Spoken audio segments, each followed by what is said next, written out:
Welcome to Biohacking with Brittany. Thank you for tuning in to another episode this week.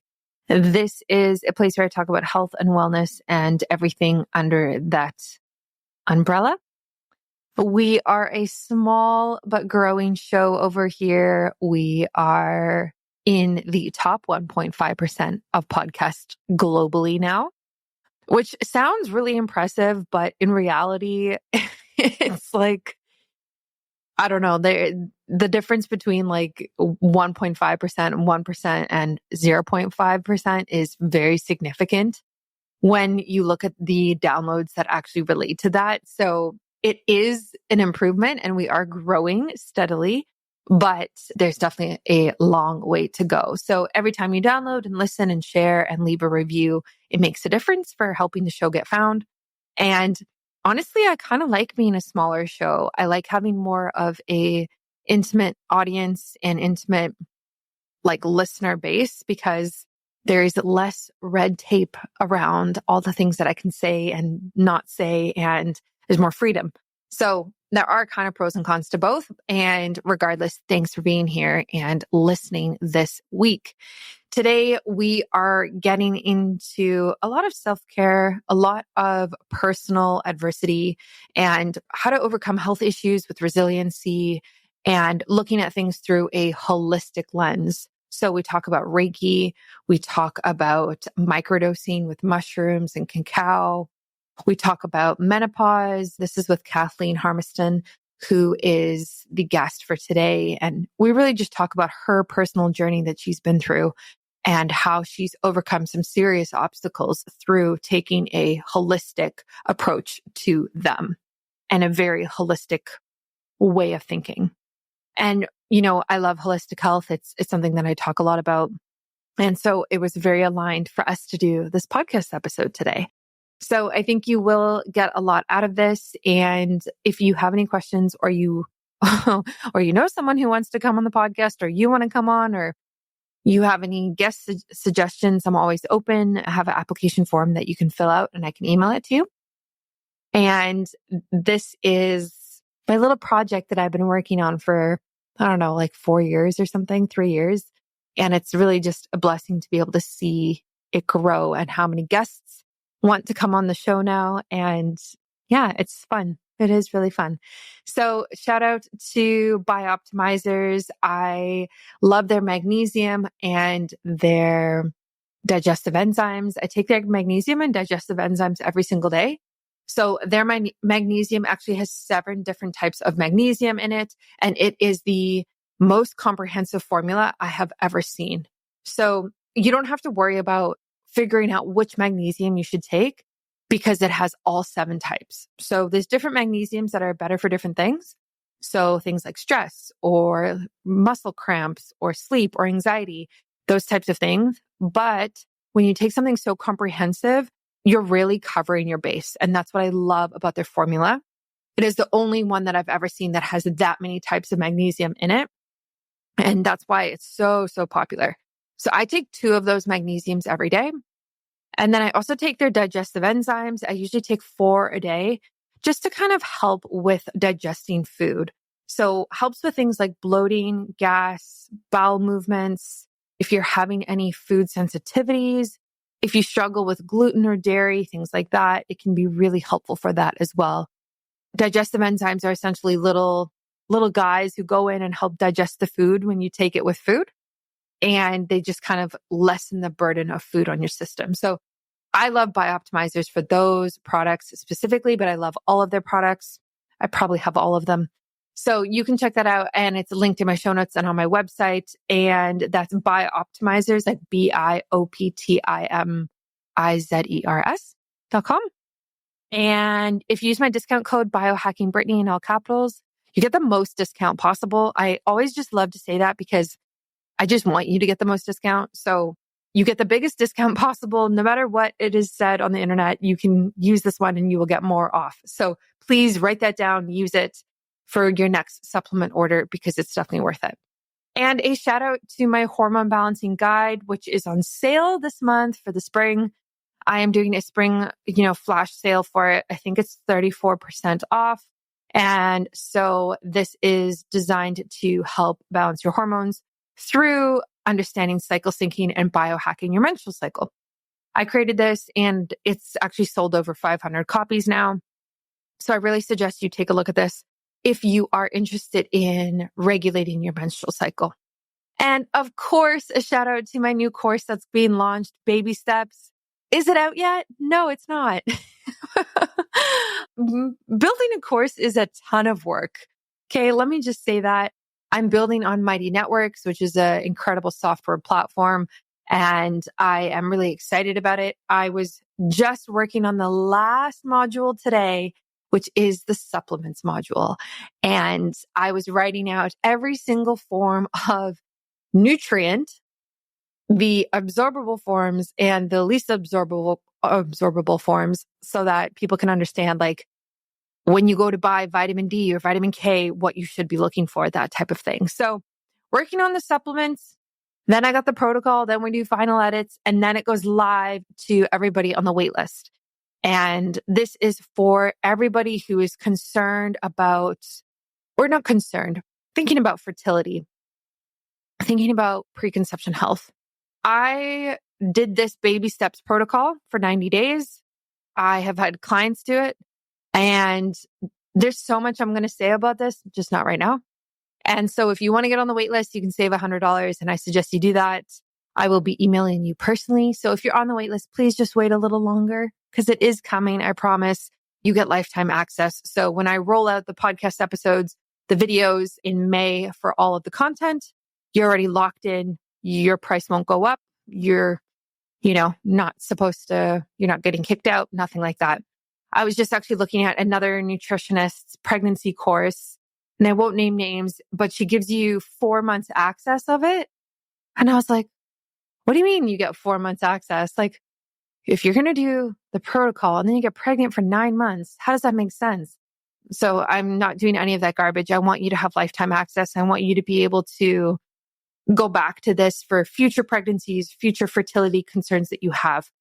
I want it to be a very foundational resource for you. And this is what I was looking for and I couldn't find last year. So I created it.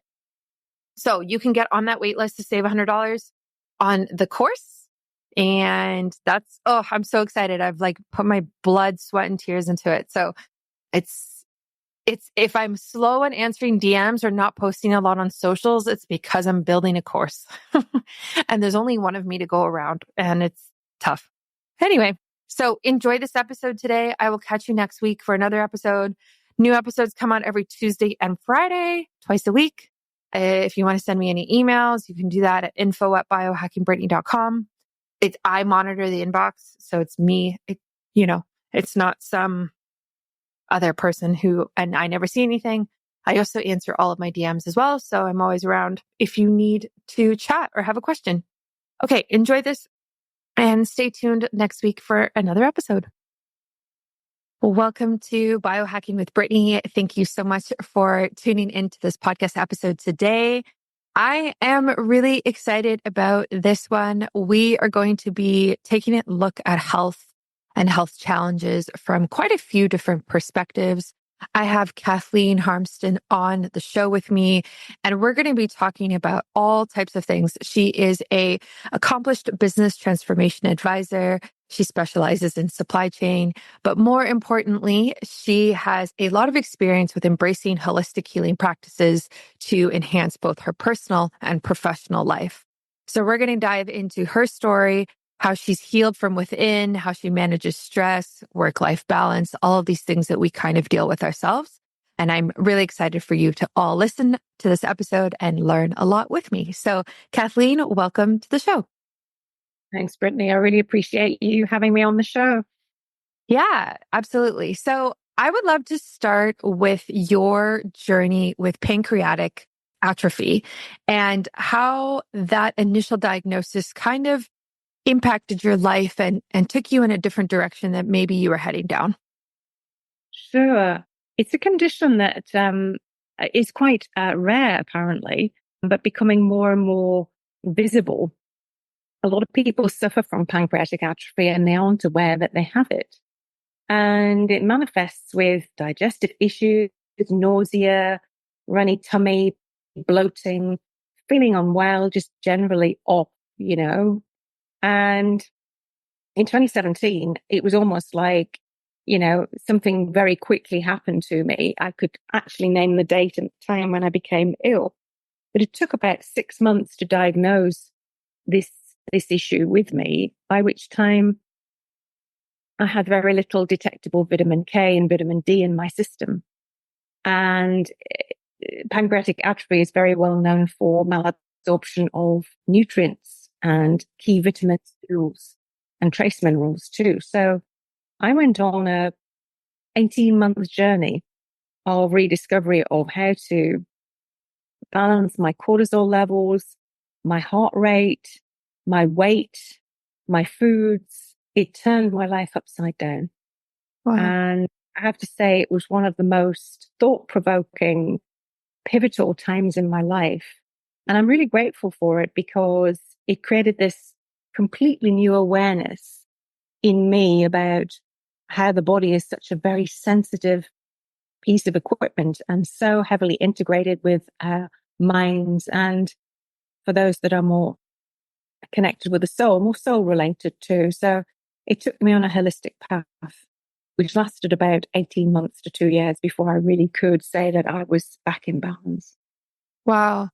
I think that happens to a lot of people where they are suddenly faced with a new health issue or health concern that they don't have any experience in. And then they kind of have to become their own advocate and really self-educate and learn about how do we heal through this. And so I think it's remarkable that you took that upon yourself and you went about it in such a holistic way. What do you think, out of all of the different modalities that you tried for this specific issue, what do you think really moved the needle the most for you? Oh, that's a really good question. For me, I appointed myself a functional medicine specialist. So bearing in mind, I had about 6 clinicians working with me in their own disciplines. I had an endocrinologist, a gastroenterologist, and so on and so forth. So I appointed a functional medicine expert and someone who deals in the holistic as well as the traditional Western medicine. And for me, more than anything, it was acupuncture, believe it or not. Wow. And combined with meditation and yoga. Wow. And I went from someone who couldn't basically digest any food whatsoever to someone who had full vitality, and you wouldn't be able to tell that I had this issue where 75% of my pancreas literally packed up and didn't produce the digestive enzymes it needed. So for me, it was definitely a body, mind, soul integration program that helped me refigure out my stress balances, triggers of the past, issues, emotional traumas. And I do believe the body holds account. It stores a memory of every single thing that happens to it, whether that be emotional or physical. And ultimately, we have to rebalance. Yeah. And that's exactly what my body did for 2 years. It wasn't pleasant. It wasn't easy, but I would say it gave me so much as a consequence. Yeah. Yeah. It's really interesting when you start actually looking at the mind body connection like that. And I don't think people do that at first. I mean, even in my own experience with my own health issues, you kind of go down the rabbit hole of like taking a supplement or changing your diet, and looking at how your body and your mind are connected is kind of like something you do later on when those things haven't really done a lot. So it's interesting that worked as well for you.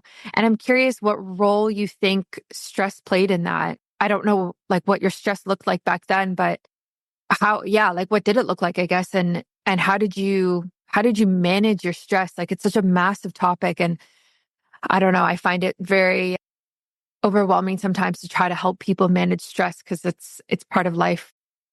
Yeah, for me, I think it will be fair to say that I was your typical workaholic, for sure. For me, 14, 16 hours a day, from getting up early in the morning, to back meetings, getting home late at night, not eating properly, not resting properly, not exercising properly, So I was extremely successful in my career, but I was very unsuccessful in terms of looking after the very thing that is so precious, the body. And so my stress was sky high. My cortisol levels were through the roof. And I was finding that in spite of not eating hardly anything during the day, I was putting on weight. I was puffy. I felt fatigued. The stress had really played a major part in hiking every single sort of indicator in my body to its maximum. And do I think that it added an extra stress on the pancreatic digestive system? Yes, I do, albeit the medical profession have diagnosed me with something called idiopathic pancreatic atrophy, which is a clinical term for we don't really know what caused you to suddenly have 75% of your pancreas disappear. We think it might be an autoimmune issue. And whenever I consequently, now that I've been through this journey, every time I hear the view of autoimmune idiopathic responses, I think, stress, emotional disturbance, trauma. Yeah. And so when I look back at 2010 through to 2017, it was a particularly stressful time for me personally and professionally. And I don't think it helped an awful lot in terms of maintaining a reserve, at least. So by the time I became ill, I had very little left in the tank to give. And I think that's a warning for many out there, make sure you've got plenty of reserve, because if and when you do need it, it can help you a long way to sustain a recovery program. Are you confused on how to balance your hormones and understand your cycle? Maybe regulate it, reduce the symptoms that you're dealing with, like PMS, cramping, pain, headaches, insomnia, things like that. I created an ebb and flow menstrual cycle guide that talks all about this, and it is now on sale for the first time in a very, very long time. You can get 34% off with my spring special that I am doing. And I think this is the highest percentage I've actually ever given off on the guide. Typically it's 29 USD and now it is 19. And I really suggest you grab this before the end of March while you can, before the price goes back to normal. So this guide has over 30 different recipes that you can pull from that are all about how to optimize your hormones and sync your cycle. But it also has things like seed cycling in it and learning about the different nutrition and food for every phase of your cycle. There is a workout plan that shows you which workouts are best during which phase. There are lifestyle practices and biohacks, supplements, herbs and botanicals, and even mental and emotional health recommendations made for each phase of the menstrual cycle. The recipes have calories, carbs, fat, protein, vitamins, and minerals all broken down for you, so you can see exactly what you're eating and how it's going to impact your health. Again, I really suggest you grab this while you can during my spring special. It's linked on my website and in my show notes. You can save 34% and get that guide right now. I think this is foundational for every single woman to understand her menstrual cycle and her hormones, especially before fertility or anything like that even comes up, or maybe you're post that phase of life and now you're trying to regulate again. This is also a perfect guide for that. So that is my ebb and flow cycle guide, and I will link it in the show notes and on my website for you. Yeah, I completely agree. And I can see a lot of connections there that I make and that people will make with this as well. So when you were thinking about your reserve and this idea of like resilience and being able to just get through this tough time for you personally and professionally, like if someone is going through that right now, what would you recommend? I mean, now you're on the other side of it, thankfully, which is great. But there's a lot of people who are deep in that right now. And what advice would you give to them to really help make that mind-body connection that maybe they need to focus on? Well, first of all, I'd say that your health is the most valuable currency that you absolutely have. And so, to be proactive rather than reactive is a really, really important thing. I don't wait till you have symptoms and issues. Try and establish a program of evaluation, which is what I did leading up to my diagnosis, I joined an executive review program in Harley Street in London, and they assessed every single aspect of what was going on in my body at the time. And so a proactive plan of eating, exercising, meditating, doing stress relief mechanisms, from simple things like breathing techniques to a 45-minute exercise program 3 times a week, just basic things that we take for granted, was what I wasn't doing, that I started to integrate into my life. So I'd say, please understand that your health is the biggest asset that you have. And without that, really, you aren't going to progress in life. So it's small things. Try not to eat the elephant all at once. Try and cut down, task by task, what you're trying to achieve and do, and incrementally introduce new ideas and techniques into your regime, whether that be a healthy eating lifestyle or a different sleep regime or an exercise regime. Trying to do everything at once is a huge task. And given that 28 days is what's required to improve habits and change regime, doing a lot of things at once can be very complicated and very tiring and confusing too. So I'd say choose some simple things to make a difference and then build on that. Mm-hmm. Yeah, I love that. I've done both. Like I've done, I guess over the span of things lately, I have slowly incorporated healthier routines and habits and things like that. But then I've also done like health challenges and health protocols that are a little more, I guess, like strict, you could say. And I actually really love those. Like I love doing something for 60 days or, kind of putting a time limit on it. But I really think it depends on the person. Some people are really good at, going cold turkey on things. And some people are really good at gradually introducing new habits. So I think it depends. But I'm curious how you took that philosophy of being preventative and proactive, which is a very biohacker thing to do, by the way. But I'm curious how you took that philosophy and applied it to menopause and how did you navigate such a change in your body? Did you be proactive about it years before? Like, what did that look like?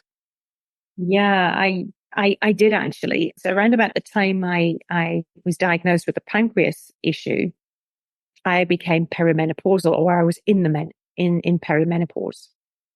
I was in my early 50s, and I was a bit concerned about menopause actually, because my mum had gone through menopause very early in life, in her late 30s.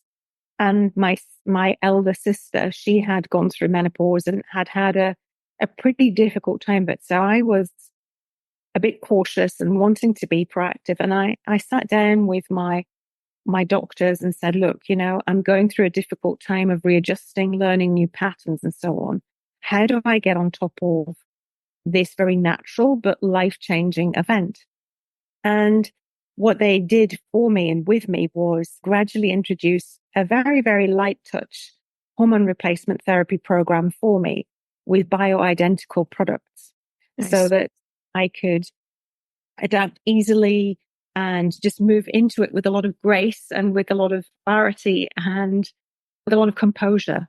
Because I personally, having gone through the menopause, I think it is such an enlightening process and an invigorating one. Once you get through the other side, the fact that you've achieved such a massive change, both physically, mentally, and emotionally, it sets you up for a new start. And so I would encourage all women of all ages out there to consider this as an opportunity and a real journey to reassess your life, your passions, your desires, and really reinvigorate yourself again, because it's never too late to start. And I think certainly from my own point of view, I felt like a different person on the other side, ready to go for a different set of objectives and goals, and never lost the energy, never suffered the typical symptoms that we hear about regularly, in the media and on radio and so on. So for me, I was extremely proactive about 8 years in advance of the actual event itself. So that's one thing I can thank myself for now. Yeah, I love that. I think that's a great idea. And I think that's the approach that I would try to take as well. And I'm seeing more and more women talk about is this idea of being proactive about menopause and perimenopause years before so that it can be a smoother transition. And also the increase of people using bioidentical hormones is great as well. I actually just recently got my mom to start taking them, and she's noticed such a difference from being on some progesterone cream every night. And it's been really awesome to see her mental state and her sleep shift. Honestly, Yeah. yeah. Yeah, so So significantly. yeah, for me, it was my lifesaver, actually. So I didn't experience hot flushes and hot flashes or a little bit of sleeplessness and perhaps a little bit of a mood swing here or there, but nothing to what could have been. So I consider myself very lucky. Yeah. Yeah, absolutely. So I know you have a background in Reiki as well. And how does that kind of play into this healing journey that you have had? Like, when did you start kind of exploring that? Oh, this was back in 2008, actually, because I'm a scientist by profession and by technical training. So my degree is in chemistry and I was a research chemist way back in the day. But I've always wanted to understand more about myself and about the universe and just, break the boundaries of science a little bit. And I went on this sort of journey. By the time I was in my mid 30s, I started to question a lot of things and wanted to discover and try out different modalities, different healing techniques. Just really, I was very curious and still am a very curious character. And I wanted to understand more about self healing and how the body can support itself and how others can help heal through very gentle and supportive means. So I attended my first Reiki program and that lasted a year. So there are different lineages that you can go through, and not wanting to be too technical about Reiki, these quick and easy certification programs are not what I would advocate for a Reiki development journey, but mine was a 3-year journey. And I eventually took up my Reiki masters and was successful at that. And the reason why it took so long is because Reiki encourages you to heal yourself first and become the cleanest version or vessel that you can be to channel universal healing energy through. And at the time, I was looking into reconnective healing as well. So I took up a reconnective healing course. I studied past life regression and hypnosis. So anything and everything, it was a very hungry time for me in terms of understanding all other alternative means by which I could understand myself more importantly and secondly to help others. So Reiki is a fascinating process to understand and actually take part in, and it's equally as wonderful for me to actually help people. So not only do I feel a sense of achievement having helped someone, but also I feel very calm and settled as a consequence of conducting a ceremony for them. So yeah, it's a two-way street is Reiki. And I'd encourage anyone who hasn't experienced it to, one, seek out a really good certified practitioner, and two, just be open to whatever comes your way, whether that be physical, mental or emotional healing. It's very special part of my. Do you know if you're getting enough magnesium? Because 4 out of 5 Americans aren't. And that's a big problem because magnesium is involved in more than 300 biochemical reactions in your body. Today, I want to talk to you about the most common signs to look for that could indicate you're magnesium deficient. Listen carefully to the end because there's a special offer happening and this could be exactly what you need. Okay, here we go. Are you irritable or anxious? Do you struggle with insomnia? Do you experience muscle cramps or twitches? Do you have high blood pressure? Are you sometimes constipated? There are dozens of symptoms of magnesium deficiency, so these are just a few of the most common ones. Now, here's what most people don't know. Taking just any magnesium supplement won't solve your problem because most supplements use the cheapest kinds that your body can't use or absorb. That's why I exclusively recommend Magnesium Breakthrough. It's the only full spectrum magnesium supplement with 7 unique forms of magnesium that your body can actually use and absorb. All Bioptimizer's supplements are best in class, which is why I use them. If for some reason you feel differently, you can get a full refund, no questions asked. They are so confident that they offer a 365-day money back guarantee. Just go to bioptimizers.com/biohackingbrittany.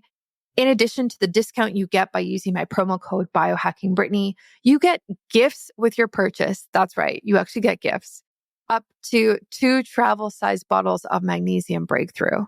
So act fast. This is a limited time offer. You can go to bioptimizers.com/biohackingbrittany. Use my code. It's linked in my show notes on my website and start taking your magnesium today. Yeah, I love that. I've only done one Reiki session once, and so I don't have a lot of experience with it. And I think your explanation was very good in terms of just explaining it to someone who might have never done it or never heard of it. Because it's one of those things where I even struggle explaining it to people where even though I've done a session. So, but the way you did it was really great. And I think it's important. Again, it's like this theme of mind-body connection and the fact that you as the healer have to be at such a point of healing yourself before you can help others is very powerful. We don't see that a lot across different modalities. Like that's not a requirement, like a doctor doesn't have to be healthy to help sick people. So I think that's beautiful. And I'm glad that you did that. The other modality I find very interesting that you've kind of dabbled in is microdosing. And this is something I've talked about quite a bit at length on my podcast, but I'm curious what kind of microdosing you were into or are into and what your experience has been like. Yes, for me, it was primarily different types of fungi. So I was microdosing on reishi and just a range of different mushrooms in very, very small quantities. I work with a very wonderful practitioner who assesses where you're at, both physically, mentally, and emotionally, and prescribes what he thinks would be useful for you in very, very subtle quantities to stabilize the mood, to stabilize the gut, and to really strengthen the immune system. And we know that a range of different fungi can do this. And actually, it's a fascinating topic that I've spent many hours looking into and still have only just scratched the surface here. But for me, I started microdosing about 2 years ago now.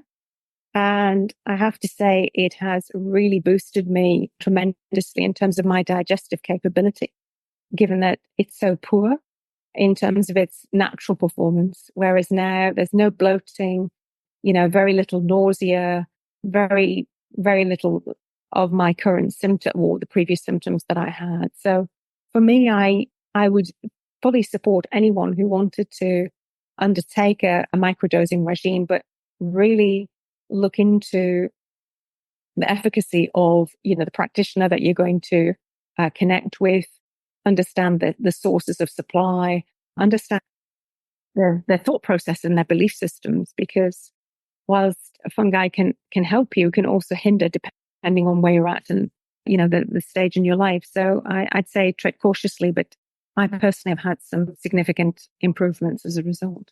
I love that. Yeah, I agree with that. Be very cautious with set and setting, like your mindset, and then the setting that you're doing it in is always what I hear and what I've experienced as well. Have you done any microdosing with, like cacao or psilocybin, anything like that? I have, yes. And a cacao and psilocybin combo Oh, was wow. listed to me. And it was shortly after my father passed away. And I have to say that it, in very, very, very small quantities, on a daily basis supported my grief. It supported my fatigue, because for those that have gone through a grief cycle, it's very common to feel just drained emotionally and physically as well as mentally. So it really did see me through a very dark time in one sense, but a very enlightening time in another. I helped my father through his transition journey right till the very end, and I was with him until he passed away. And so that was probably one of the most transcendental things I've ever done in my entire life. If somebody said to me, what is the most important thing you've achieved thus far? I'd say my 58 years was just meant for that one last moment of his last breath. It was the most profound experience. And so caring for someone else gives you an insight into yourself and what is possible. It strengthens you. It provides courage and so on. I could list so many, many attributes of becoming a carer and helping your loved one transition. But along with the grief process comes the reality of organizing everything afterwards and facing some of the harsh realities of the transition process itself for your loved one. And my dad had Parkinson's and heart failure, and his transition wasn't smooth. It was in some ways what I would call beautifully ugly. I was so pleased to see him released from this world, but it wasn't without his labor pains in doing so, bless him. So that left me with some trauma, and microdosing helped me through that acute pain, me just relax down into grief until it became mourning. And I think there's two distinct things between grief and mourning. Grief is not accepting and mourning is. So after a period of grief comes a period of acceptance and integration. So it really, really did help me. Yeah. Oh, that's beautiful. And thank you for sharing that. I think that's really important for people to hear. I've used microdosing in my own way with psilocybin for healing different traumatic events. It has not included death. And I could only imagine how profound that would be, because it's just so healing in how it rewires the brain and creates new neural pathways. And so to process something so significant like you did would be a hard thing, but a very beautiful thing. And I'm so happy that you were able to take that approach to it. I think that's a very healthy approach, even though I know that's very difficult for you to go through. Thank you. And, for me, as you say, these are unique experiences that we all have to face and go through. I had the blessing of being very proactive in that. So I knew my dad's, passing was going to be a long, drawn out process. And at least I had time to plan for that and measure myself accordingly. So it was an interesting and life-changing experience. Yeah, absolutely. So if people listening are going through that themselves, potentially maybe a loved one has passed away, or they have gone through some sort of health diagnosis and they're looking to make this mind-body connection, how can they connect with you and where can they go as we wrap this episode up today? Well, they can find me on my website, which is kathleen.harmeston.uk. kathleen.harmeston.uk.com. So they can catch me there, or they can catch me on LinkedIn. Amazing. Okay. I will add that to the show notes and I'll put it on my website as well so everyone can find you. And thank you so much for coming on the podcast today. This was really enlightening. You're very welcome. It's been my absolute pleasure. Thanks for listening to another episode of Biohacking with Brittany. If you're interested in finding the show notes or the sponsors for this episode, you can do so on my website, which is biohackingbrittany.com. Remember to follow me on Instagram, where I'm most active. My handle is @biohackingbrittany. And if you're interested in working together and you want to email me directly, you can do that. My email is info@biohackingbrittany.com. And I look forward to hearing from you and having you tune in next week.